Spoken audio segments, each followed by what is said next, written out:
हाँ, hello students. आज हम बात करने वाले हैं relation between the modulus of elasticity, modulus of rigidity and bulk modulus पर, जिसका कोर्स आउटकम है हमारा कि analyse structural behaviour of materials under various loading conditions. जैसा कि आपने पिछले वीडियो में देखा कि हमने बात की थी स्ट्रेस और स्ट्रेन की। स्ट्रेस और स्ट्रेन के एक रिलेशन से हमको जानकारी लगी थी कि एक कांस्टेंट फॉर्म होता है जिसको हम इलास्टिक कांस्टेंट कहते हैं और वह यंग्स मॉडुलस भी कहलाता है। उसके अलावा भी कई ऐसे कांस्टेंट्स होते हैं जिनके बारे में हमें जानना जरूरी है। ये इलास्टिक कांस्टेंट इसलिए इम्पोर्टेंट है क्योंकि यही इलास्टिक कांस्टेंट्स जो है वही किसी भी मटेरियल का बिहेवियर रिप्रेजेंट करते हैं।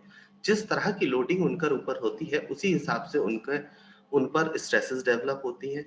उन्हीं स्ट्रेसेस और स्ट्रेन का एक आपस में रिलेशन होता है या उनका एक रेशियो होता है, वही इन इलास्टिक कांस्टेंट्स को डिफाइन करता है। तो किसी भी मटेरियल का किसी भी बॉडी का बिहेवियर समझने के लिए उनका इलास्टिक बिहेवियर समझना बहुत आवश्यक है। जब आप फर्दर स्टडीज में जाएंगे तो आपको इलास्टिक बिहेवियर के बारे में और अच्छे से जानकारी मिलेगी। तो आज का ये जो वीडियो लेक्चर है इसमें हम बात करने वाले हैं इलास्टिक कांस्टेंट्स के बारे में और उनके आपस में रिलेशंस के बारे में। ये रिलेशंस आपको याद करने पड़ेंगे और ये रिलेशंस क्या है वो भी हम देखेंगे। तो चलिए शुरू करते हैं हमारा relation between the different elastic constants and what are the type of different elastic constants.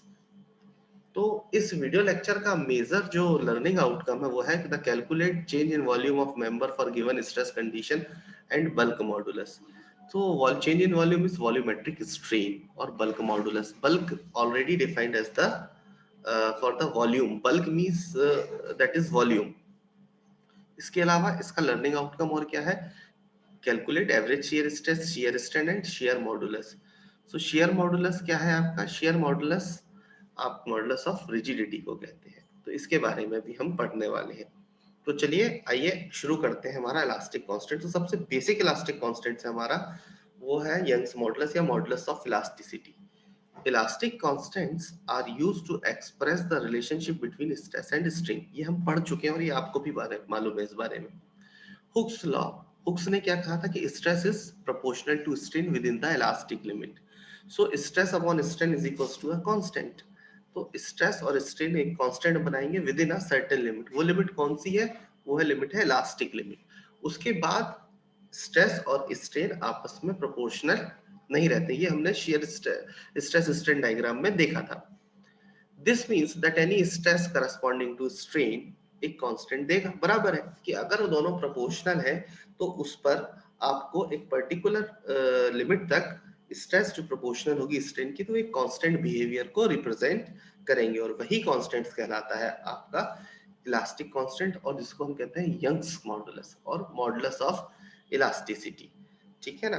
That there can be three different type of such constants. इन्हीं अलग अलग स्ट्रेस स्ट्रेन के बिहेवियर के कारण कौन कौन से हमारे कांस्टेंट्स है? पहला मॉडुलस ऑफ इलास्टिसिटी या इसको हम यंग्स मॉडुलस कहते हैं, इसको कैपिटल ई से रिप्रेजेंट करते हैं। दूसरा बल्क मॉडुलस जिसको हम कैपिटल के से रिप्रेजेंट करते हैं और तीसरा है मॉडुलस ऑफ रिजिडिटी या जिसको शियर मॉडुलस कहते हैं, इसको हम कैपिटल जी या capital C, capital N, whatever, अलग अलग ऑथर इसको अलग अलग यूज करते हैं। तो हम इसी के अकॉर्डिंग इनका रिप्रेजेंटेशन करते हैं। तो चलिए शुरू करते हैं इलास्टिक कांस्टेंट्स को और डिटेल में समझना।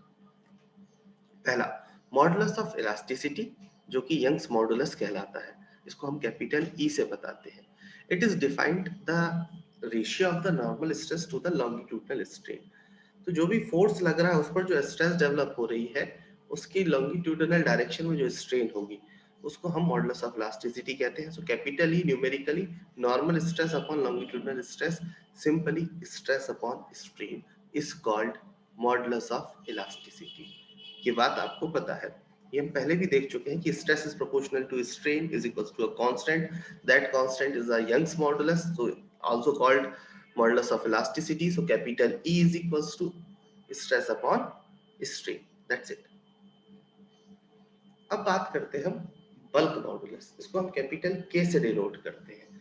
So this refers to the situations in which the volume is bulk of a substance is changed by the application of normal stress. So जो चेंज हो रहा है और जिस डायरेक्शन में फोर्स लग रहा है और उसके ओवरऑल बल्क में जो चेंज हो रहा है, उन दोनों का जो रेशियो है वो कहलाता है bulk modulus. So bulk modulus K is equals to normal strain upon volumetric strain. Normal strain upon volumetric strain, यानी कि जो भी नॉर्मल स्ट्रेन है, जिस डायरेक्शन में फोर्स लगा है, नॉर्मल डायरेक्शन में जो स्ट्रेन डेवलप हो रही है, और वॉल्यूमेट्रिक स्ट्रेन यानी कि उसके change in volume upon original volume, ये हम पढ़ चुके हैं। उन दोनों का जो रेशियो होगा वो कहलाएगा हमारा बल्क मॉडुलस। अब मॉडुलस ऑफ रिजिडिटी और शियर मॉडुलस, इसको हम, जैसा मैंने अभी आपको पहले बताया, इसको हम कैपिटल G, कैपिटल C या कैपिटल N, व्हाटएवर, अलग अलग ऑथर अलग अलग रिप्रेजेंटेशन लेते हैं, तो आप उससे इसको रिप्रेजेंट कर सकते हैं। तो this refers the situation in which the shape of a substance is changed by the application of tangential stress. Tangential stress means shear stress. So basically bulk modulus of rigidity or a shear modulus is shear stress upon shear strain. Tangential stress यानी होता ही shear stress है। So shear stress upon shear strain, elastic constant क्या था, stress upon strain, normal stress upon normal strain. इसी तरह से क्योंकि वो नॉर्मल फोर्सेस के था, यहाँ पर shear stresses हो रही है, तो shear stress, shear force, shear stress, then shear strain. So the ratio of shear stress to the shear strain is called modulus of rigidity or a shear modulus. It is represented by the capital G, capital C और capital N, whatever it is, ठीक है ना। तो ये क्या हो गया आपका bulk modulus. Poisson's ratio. Poisson's ratios play very important role to establish the relation between these elastic constants. क्या होता है, आइए इसको देखते हैं। Any direct stress is accompanied by a strain in its own direction and called linear strain, and opposite kind of strain in every direction at right angles to its lateral strain. यानी कि जिस direction में force लगा है उसी direction में जो change हो रहा है, that is the linear strain, और उसके 90 डिग्री परपेंडिकुलर डायरेक्शन में जो चेंज हो रहा है that is the lateral strain. तो ये लेटरल स्ट्रेन और लीनियर स्ट्रेन का जो रेशियो होगा वो कहलाएगा आपका Poisson's ratio. This lateral strain bears a constant ratio with the linear strain. This ratio is called Poisson's ratio. It is denoted by 1 by small m or a mu. इसको 1 upon small m, जहाँ small m क्या है, modular ratio, ये आप आगे जाके पढ़ेंगे इसके बारे में। So 1 upon m is the modular ratio or mu, whatever, ठीक है ना। Sometimes it's used as mu, sometimes it is as 1 by m. So Poisson's ratio क्या हो गया, lateral strain upon linear strain।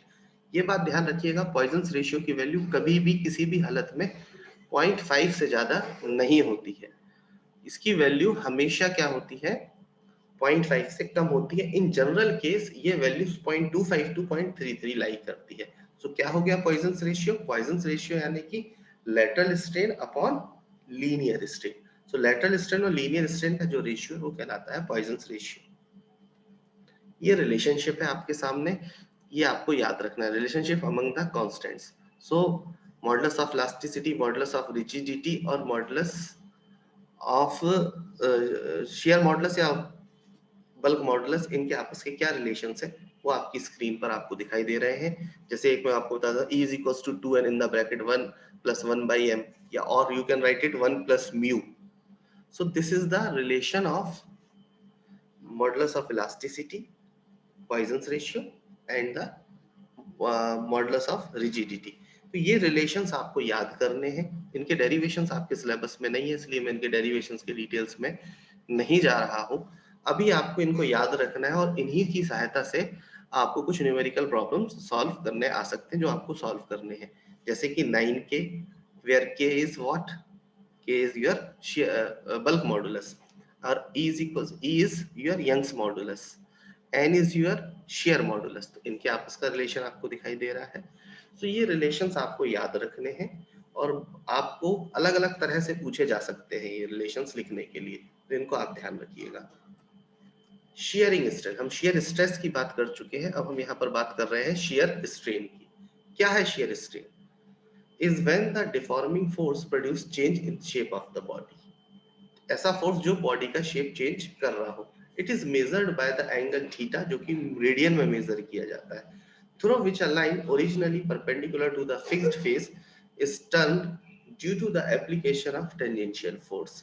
यानी कि टेंजेंशियल फोर्स के direction में। इस डायग्राम से हम इस बात को समझ पाएंगे। The figure flow is shared through an angle theta. ये वहां पर आप देखिए, ये शेयरिंग स्ट्रेंथ जो थीटा है यानी tan theta del x upon L, जितना चेंज हुआ और ये एल जो इसकी लेंथ थी, ये इस डायरेक्शन में फोर्स है, ये इसकी शेयरिंग स्ट्रेंथ को रिप्रेजेंट कर रहे हैं। डेल्टा एक्स दिस मींस कितना चेंज हुआ, एल जो लेंथ थी, F is the tangential force या शियर फोर्स। तो यहाँ पर या स्ट्रेस के टर्म में बात करें तो टेंजेंशियल स्ट्रेस डेवलप हो रही है, शेयरिंग स्ट्रेस डेवलप हो रही है, उसी से शेयरिंग स्ट्रेन है। तो ये डायग्राम बहुत अच्छे से एक्सप्लेन कर रहा है कि शेयर स्ट्रेन क्या होती है। तो आई होप इस वीडियो लेक्चर में आपको बेसिक इलास्टिक कांस्टेंट्स, उनके रिलेशन, शेयरिंग स्ट्रेन के बारे में समझ में आया होगा। इस वीडियो लेक्चर में इतना ही। अगले वीडियो लेक्चर में हम न्यूमेरिकल्स प्रॉब्लम के ऊपर बात करेंगे। Thank you.